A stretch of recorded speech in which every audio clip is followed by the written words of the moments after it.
Hey folks, greeting from the Offensive Security Group here at Secure IT 360, coming at you with a new episode of the Cyber Threat Perspective. Today we've got Brad, myself, and a special guest here today.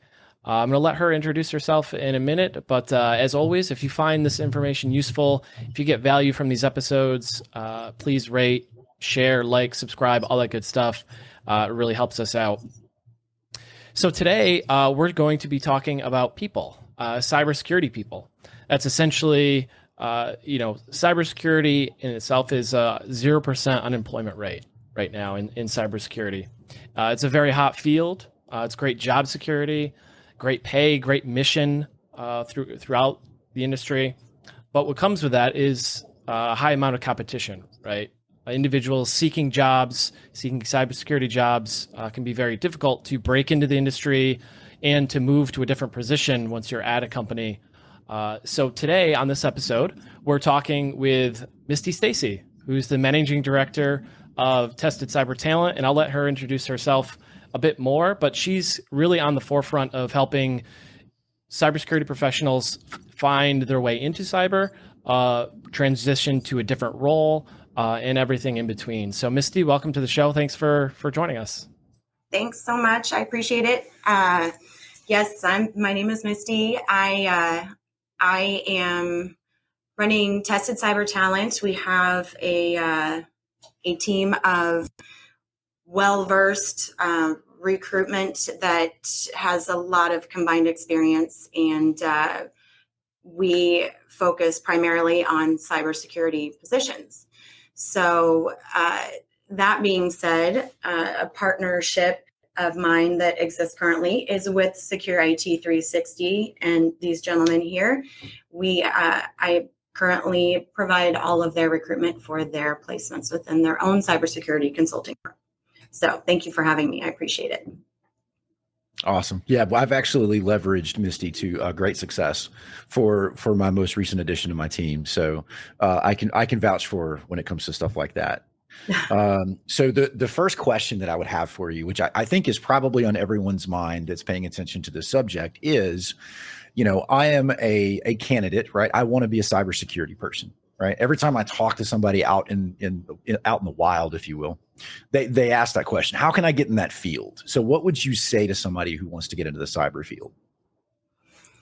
So what we tend to find is two types of candidates, both trying to break into a cybersecurity field. One are more so the younger candidates that are just coming out of college, that are looking to get their foot in the door. They don't have they haven't had a ton of opportunity to gain professional experience, and so they're like, what do? We just need someone to give us a chance. The other type of candidate is someone that we see quite often, actually, that has had a career in something completely unrelated, and they're sort of in that middle area of life where that career is not really what they want to do forever, and cybersecurity is something that really interests them. And so they've gone back to school, they've gotten certifications, they have taken steps to kind of switch gears and change positions sort of midlife. So, and then they struggle because they have all of this experience, but it doesn't relate to cybersecurity whatsoever. So what I tell both of these groups of people is this: first of all, if you're coming right out of college, you're one of those younger candidates who doesn't have a lot of opportunity yet to provide a ton of professional work experience on your resume, you need to take some steps to get yourself out there. So if you can't show people what you've done thus far because you haven't done anything yet, you need to show them what you're capable of. So with that being said, LinkedIn is an incredible resource. I would recommend this for either sets of candidates that are trying to get their foot in the door. Utilize LinkedIn to its fullest. If you don't know how to utilize LinkedIn very well and all the ways to get the most out of it, start reading up on it, educate yourself, find someone, maybe a mentor that knows their way around there pretty well, and get some lessons there. Within LinkedIn, you need to get a profile picture up.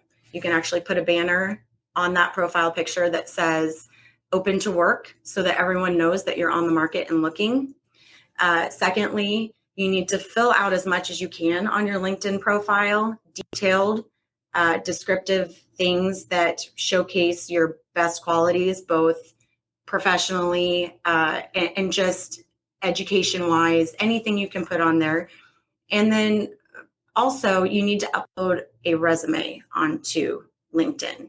So anytime you start filling in all these things and you put that you're open to work, you should be getting calls from recruiters here and there that are just trying to feel out if you might be a fit for whatever they're working on.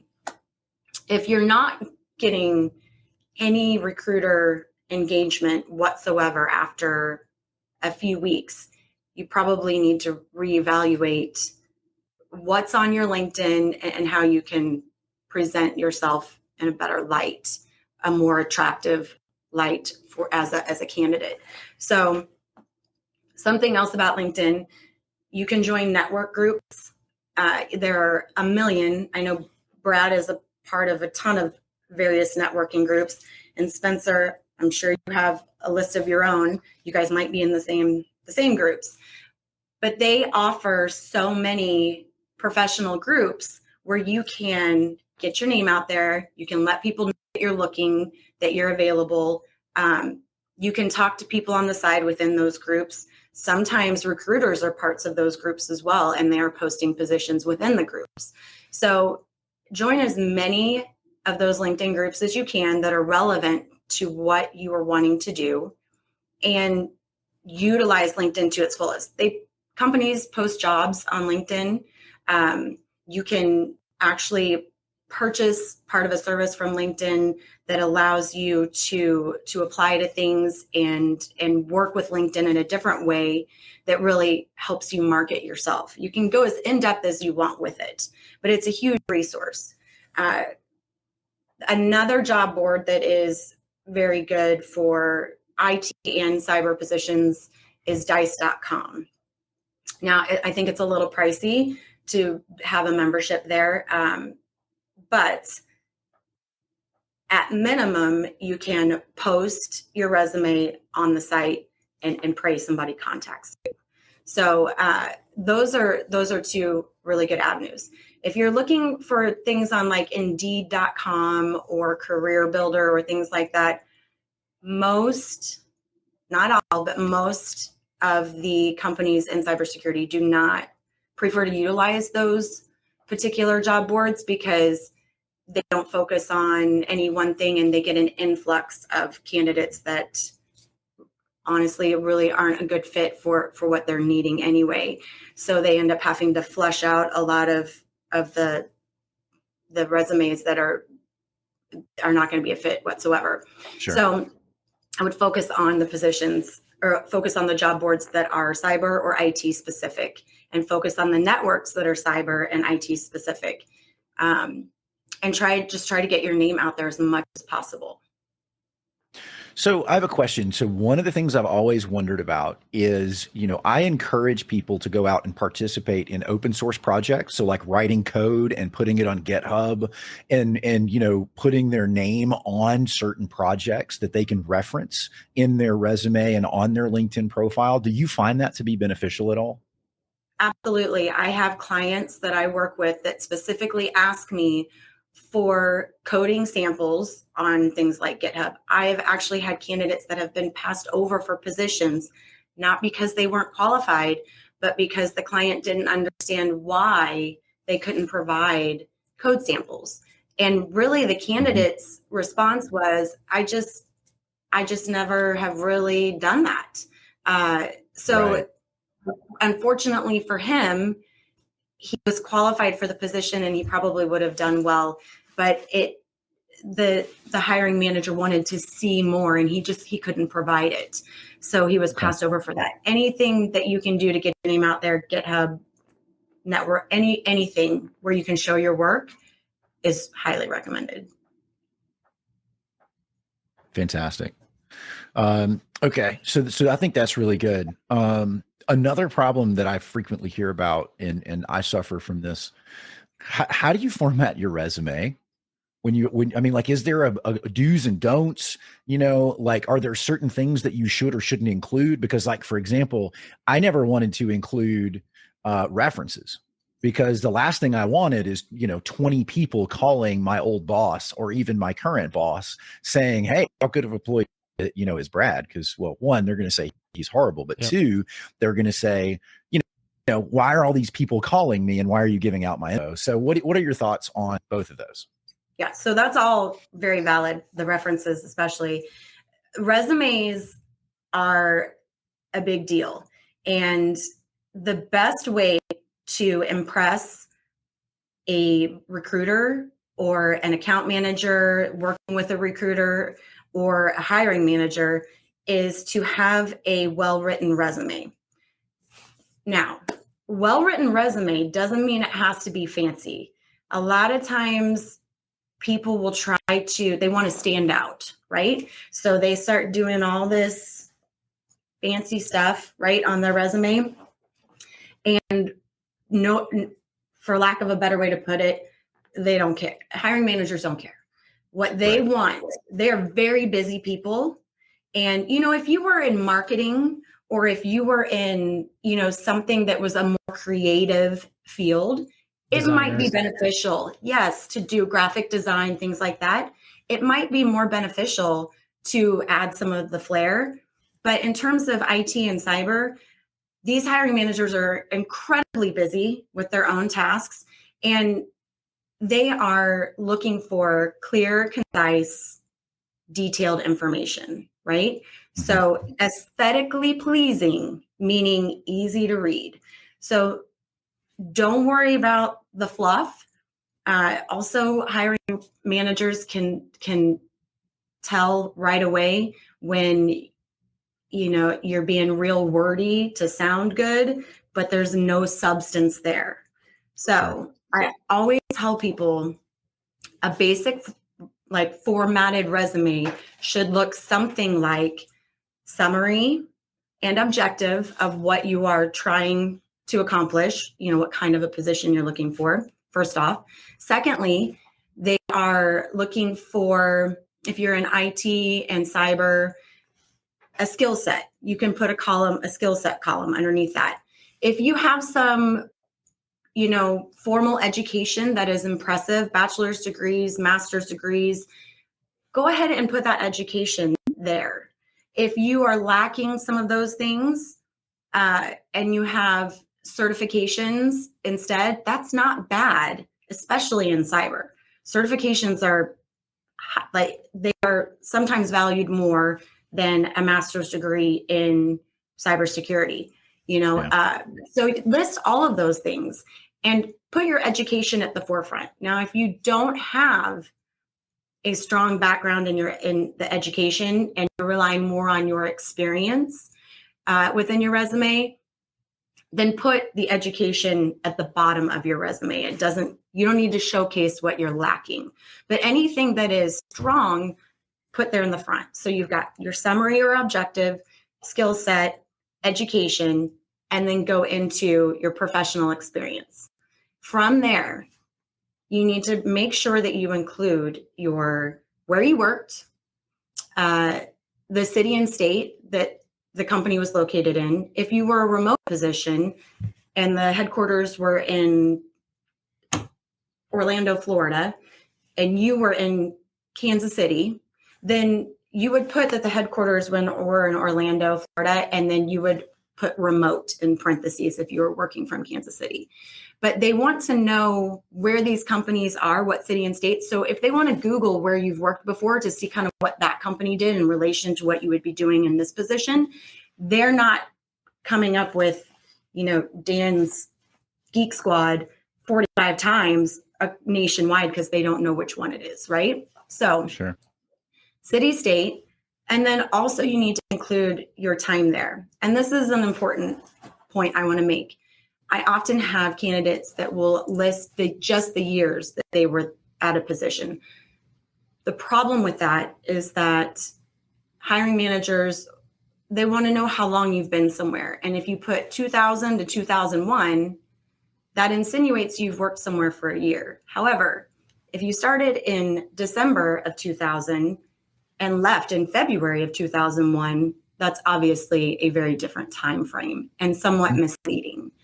So make sure you list the date, such as month and year of starting dash month and year of the end of the employment there. You should include four to five bullet points under each position that you've worked, and they should be specific to what your daily duties and responsibilities were. What a lot of candidates also do, they will sort of repeat the same things over and over and over again, right? And I get that sometimes you're in roles where you're doing similar things, but what you need to try to do is pick out instances in your time at that position where you can still list that as part of your daily duties, but you are illustrating it in a different way and how it pertained to that role. So it doesn't look like you're just copying and pasting bullet points from job to job, right? So that's kind of the basic setup. If you have additional skills, additional accomplishments or awards, those things can all go at the end of your resume. Something that I think is important to mention is for the formatting and grammar within a resume. Your resume should be 2 pages. If you're a candidate who has 35 years of experience, nobody's worried about what you did 35 years ago, because as we all know, in technology and cyber, it's irrelevant, right? Now it doesn't matter anymore. You hear that, Brad? Nobody cares if you're a dinosaur. That feels personal, Spencer. Yeah, so don't worry about that. In fact, age is not supposed to come into play ever when being considered for a role. But if you are putting 35 years worth of work experience onto a resume, you are alerting this hiring manager that you might be wanting to retire soon, and they may not want to spend the time investing and ramping someone up that might leave in 2 years. So for the same reason, if you have under your education, you don't need to include the year that you graduated. You just need to put on there that you acquired the degree. You don't have to put the years that you were there. Just list where you went to school and the degree that you got. So that being said, that's kind of a general overview. When you have bulleted points under resumes, a bulleted point is not a sentence. So you don't include a period at the end of it. There's no punctuation, right? Sure. There's also,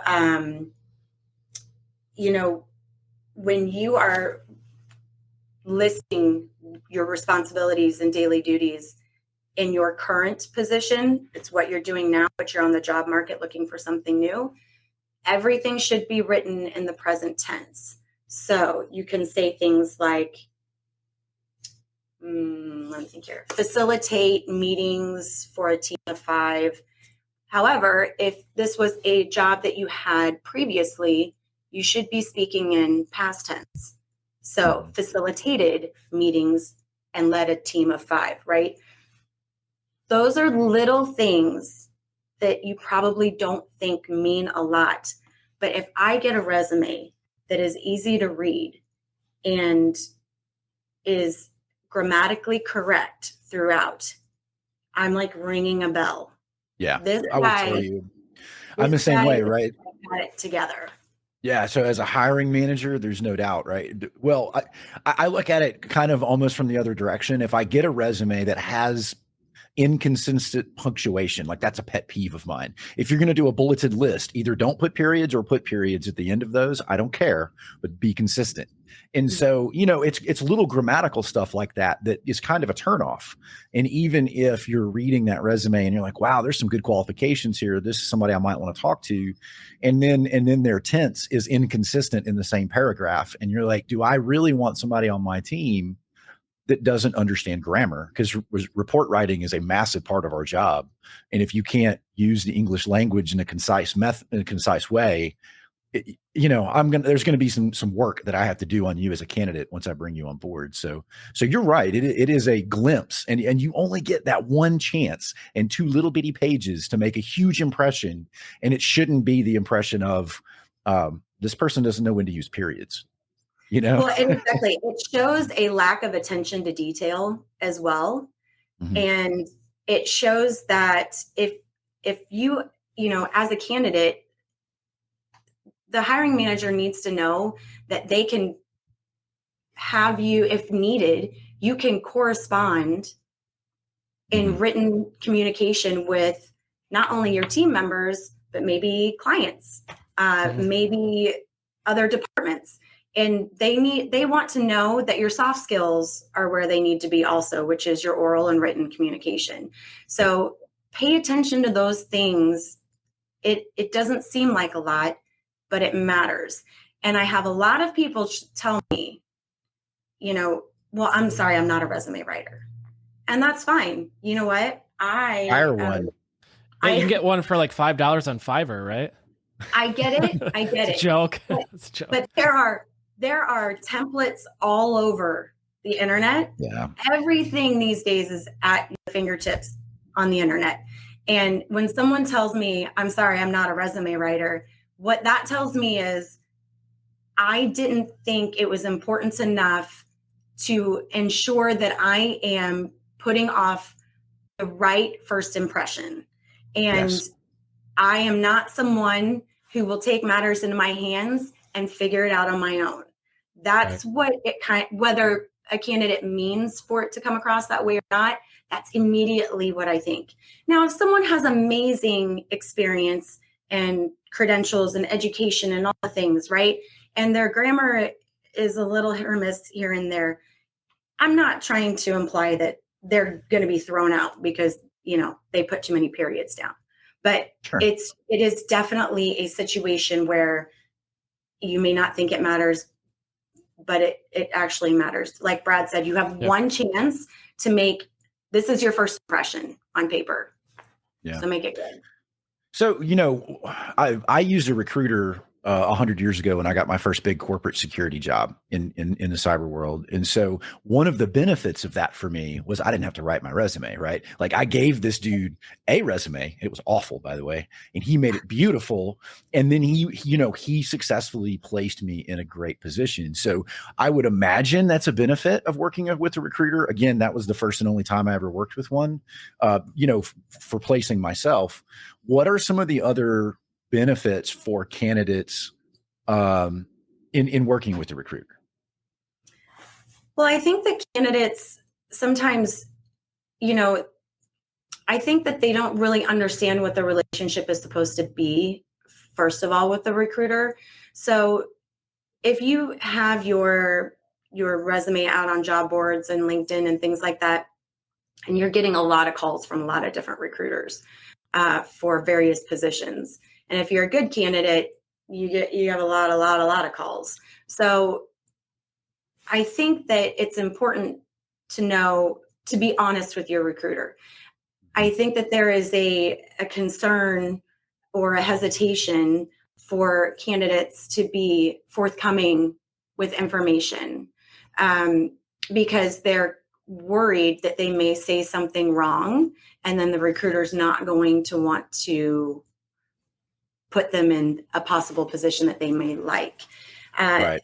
For instance, you could say to your recruiter, hey, I would take any tips you could give me on how to make my resume look better. Or if you think I'm missing something that would be helpful, I'm happy to tweak it. just let me know what I could do. And any recruiter who is someone that you would want to work with will take a moment to review your resume with you and give you some pointers. They're not going to do it for you, but Right. they will go over it and say, hey, I have this idea. You might want to think about doing this and that. If a recruiter does not want to take the time to work with you on something like that, it takes 10 minutes, 5-10 minutes. You may reconsider working with that recruiter. Recruiters, a good recruiter, let me think of how to phrase this well. You can be a good recruiter and find good candidates, but that doesn't mean you're a good recruiter that candidates want to work with, if Sure. that makes sense. Yeah. So, the recruiting world can be sort of a used car salesman type of situation where recruiters are just trying to get all the resumes that they can, and they want you to work with just them. There's some of that. And then there are other recruiters that are, in my opinion, better at their job, that understand that people are on the market for a reason. They're trying to find their next position that's the best fit. And you're not tied to working with only one recruiter. Mm-hmm. So if you're someone who's getting calls with several different recruiters, it is important that you are open and honest with every one of those recruiters, that you have put yourself out there with other recruiting firms, other recruiters for various positions. You don't have to go into detail what those positions are, who those recruiters are, what companies you're applying to, but you need to let them know that this is where you're at, so that it will make sure that they are on top of their stuff if they really want to work with you and they're Sure. not sleeping on you because you're in demand. As a candidate from your end, what you need to do that helps your recruiters out is be very organized when you're working with a recruiter, because you could be working with several, you could be applying to things on your own that aren't even involving a recruiter. You need to keep notes and a log of the names of the recruiters you're working with, what companies that recruiter works for, which positions, the job titles and locations that you are they're submitting your resumes for, Mhm. and what salary range you have given for that position to that recruiter. Okay. So if you can stay organized, there's so many times that I reach out to a candidate and we've spoken once or twice via email only, and then I'm talking to them on the phone and I'm like, hey, I'm just following up. I never received your updated resume. And then they're like, what position was this for again? Who are you with? Yeah, that'd be a turn off for sure. Yeah. Yeah, I mean, and I want to help you find the right fit and your next big game. And I need you to work with me here. So it's great to work with a recruiter, because it's like having this buddy that's trying to find you your favorite job, and you don't have to pay them. Recruiters are their fee is based off of the client end. The client is utilizing their service. And so they get paid more the more you make. So you should never be scared to give a recruiter a salary range. You don't have to give them a specific number, but you need to give them a $5,000 or $10,000 range that you feel comfortable with for this particular role you're talking to them about, because not every role is the same. Sure.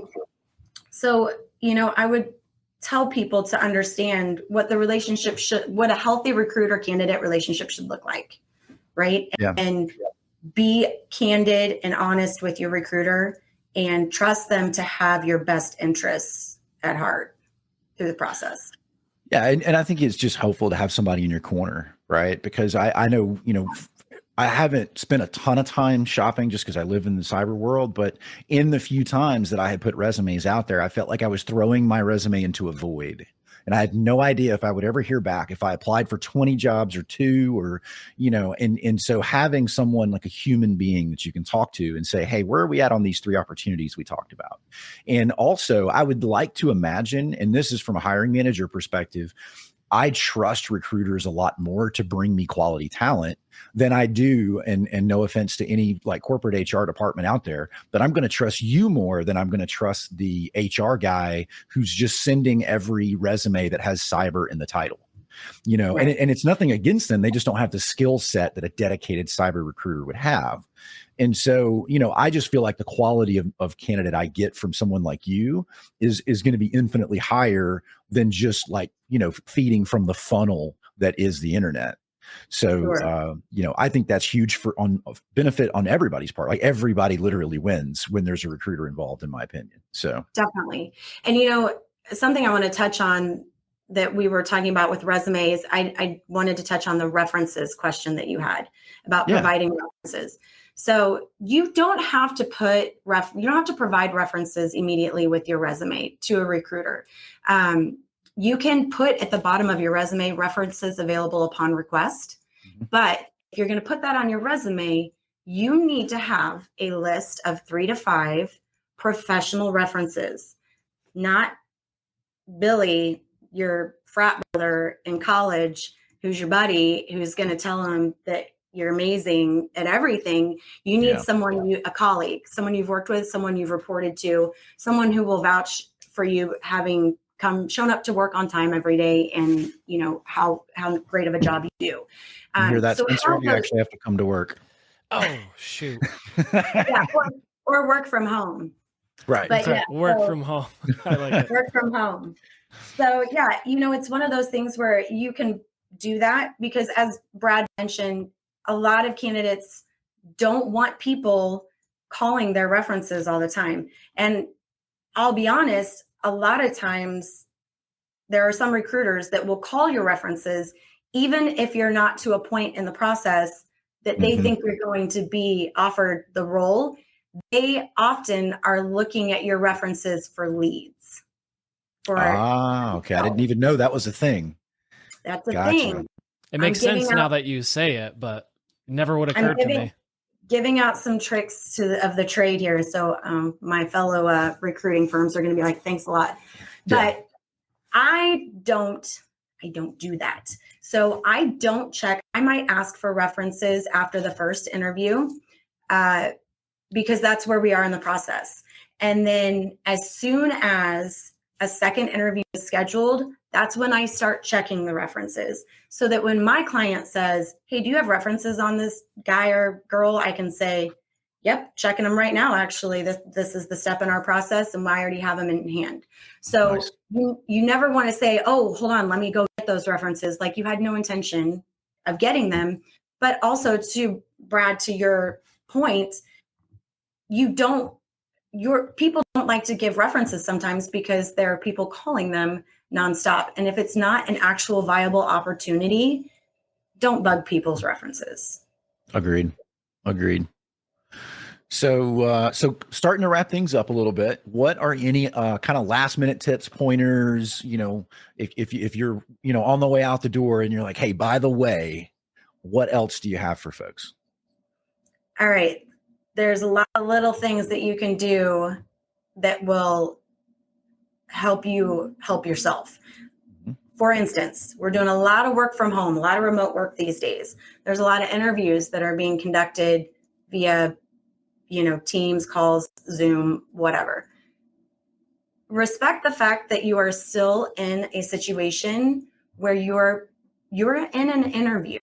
You may not have had to walk into the building and sit down in front of someone at a desk, but take the time to present yourself appropriately. Okay. Again, you're giving off an impression that you're taking things seriously. I'm not saying you have to wear a 3-piece suit by any means, especially in IT and cyber. It's a little more casual. Especially if you're a behind the scenes kind of guy or gal, like you don't have to be in a 3-piece suit, right? So that's not a big deal, but you need to have yourself put together so that you are obviously a presentable candidate that knows the value of properly dressing and being cleaned up for your interview. So make sure you take the time to do that.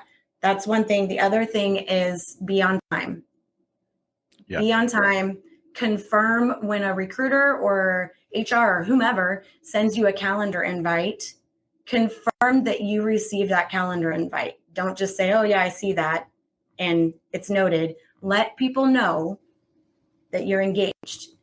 Otherwise, and you know, I've run into that before where a candidate's a no-show and they come back, you know, an hour later and they're like, oh, sorry, my power went out. And I'm like, first of all, the odds of your power going out during a job interview are like 0. But second of all, you have our phone number. And unless the cell towers also exploded, you could have called us and said, hey, I don't have power. Can I reschedule? But just no show, no call, no text, no email, nothing. Like, come on, dude, you're done.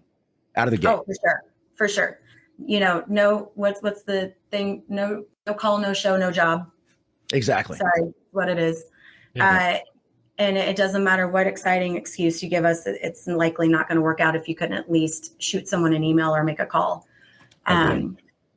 So yeah, just really think about candidates. Just really think about what they can do to present themselves in the very best light possible. Yep. Awesome. That's the end game. Yeah, and if it's the goes back to the military saying, right? If early is on time, right? And that's something that's a motto, a methodology that we adhere to at Security 360 is like for all of our client engagements, for anything that's external facing to clients and even internal meetings, it's very important that not only are we on time, but we're early, we're prepared for that. And the same goes for job hunting and in interviews is it makes a good impression when you get to the meeting before the person that's interviewing you, right? It shows you're prepared and you're respectful of the other person's time. Sure. Agreed. Yeah. Yep. And it's one last thing. It's always nice to follow up with your recruiter. If you're working with a recruiter or, you know, for a client's position with a company, it's really nice to follow up with that recruiter after every interview, and just let them know how you feel like things went so that, so that when they reach out to their client and follow up with them, they're not blindsided with you didn't show up or you got into a good fight and started breaking things or whatever the case may be. Hopefully that doesn't happen often. No, but it would be funny if it did. Yeah. So it's always nice to follow up with your recruiter. And in addition to that, if you want to take it a step further, sending a quick little thank you to your recruiter that they can forward on to the hiring manager for their time goes a really long ways. It doesn't have to be long. It's nice to mention some things about the interview so that they know that it stuck with you. But just to thank them for their time goes a long ways sometimes, especially if it's between you and someone else and they're on the fence. So Super There's cool. obviously a ton of stuff that we could talk about, and there's so much nuance to it, right? Like sending just a quick thank you email and just being a couple minutes early, and what you mentioned about the bullet points and having them be unique for each job that you were in or in currently. There's so much nuance to it. I feel like we could go on and on forever, and we'll have to do this again sometime, and we maybe talk about some of those additional tricks and tips that people can do to find a job. But I think that's it for today. That's it for this episode.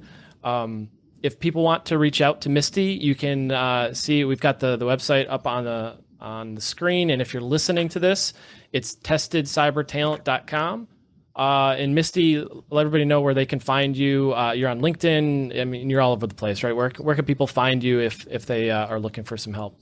Yeah, so Tested Cyber Talent has a LinkedIn page. We post a lot of our jobs on there that we're currently working on for our clients. We also are on the Security 360 website as a partner. So you can always go to Security 360 and read up on some things there.